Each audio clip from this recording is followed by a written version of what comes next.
Well, in our paper, which I wrote with Hassan Bakshi and Alan Freeman, we found ourselves up in trying to talk about innovation and the arts. We found ourselves up against two prejudices, as we call them, in our paper. The first prejudice is on the part of the science, or on the part of the R&D community, or the people who are in the position to define what R&D is.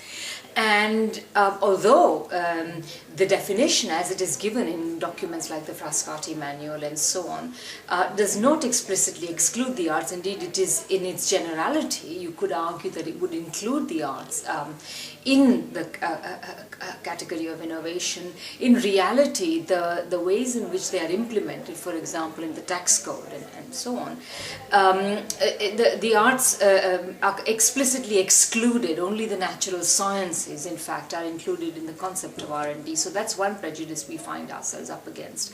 The other major prejudice is on the part of the artists themselves, because they associate words like innovation with science and technology as well. And indeed they also, because innovation involves codifying what you have found out and publishing research that can be explicitly codified and methodologies open and clear and so on.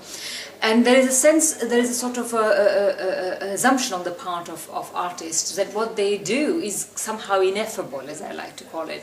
That is to say, it cannot inherently be codified. Now, of course, both prejudices are wrong, because on the one hand, I think that there are a lot of ways in which innovation has gone on in the arts and continues to go on in the arts, not just in the content. I mean, we're not just talking about sort of discovering some inherently new mode of expression or particularly interesting way of,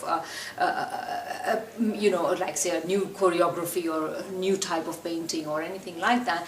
But in fact, innovation, which is always about social application, is about new ways in which arts can interact with society. The arts can be part of society.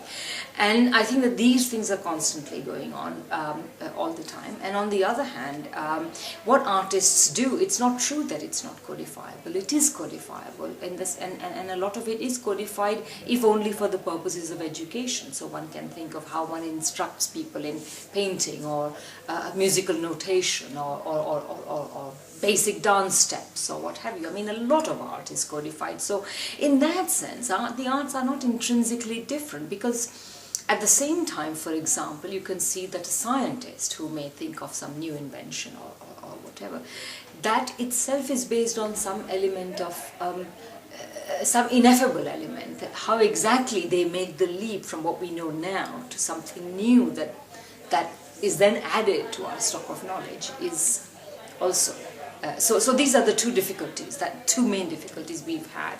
And so yeah, that's what we're trying to overcome in talking about innovation, because what we are trying to do is we are trying to argue that if we have a conception, if we embed the conception of R&D and innovation in the arts, this will prepare the arts very well for the coming time when we feel that the time is ripe to vastly increase the production and the consumption of the arts in society. So that's what we're trying to do.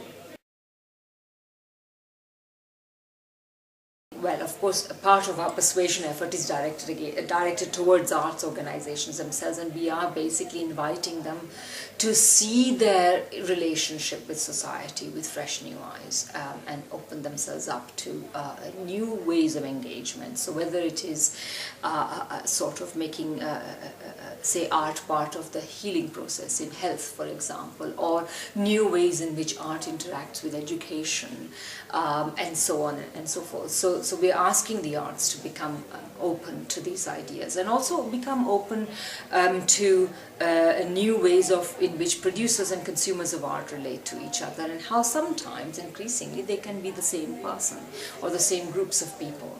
So we are encouraging them to do that. At the same time, we are trying to, I mean, the paper we have written is a piece of advocacy. We are basically asking governments to become much more open to the idea that innovation in the R&D should be funded.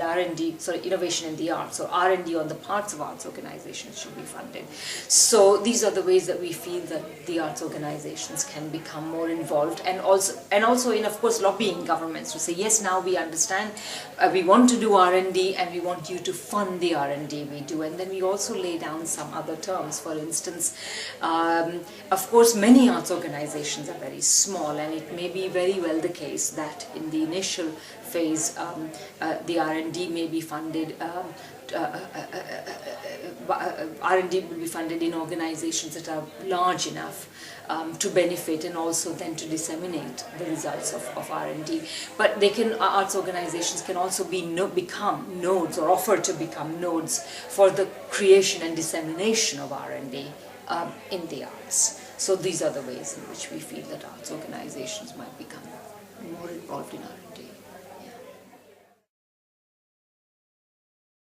There is a lot of exploration going on in the arts already in terms of new ways of relating to society. So for example, the example I just gave of, say, combining art and the health sector, there are interesting ways in which they're combining already in terms of therapeutic uses of art and so on. However, what we mean by R&D is an attempt to understand in a very systematic way what works and what does not work. And the example that we used in our paper is very handy, because it is a piece of research in how in a new way of the arts relating to its potential or their potential audiences. And that's the study that the NT, the National Theatre, conducted in conjunction with its project of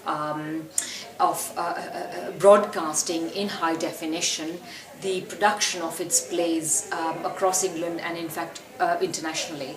And one of the questions or the sorts of questions that it wanted to answer was that when it did this, was it cannibalizing an existing audience, or was it creating new audiences?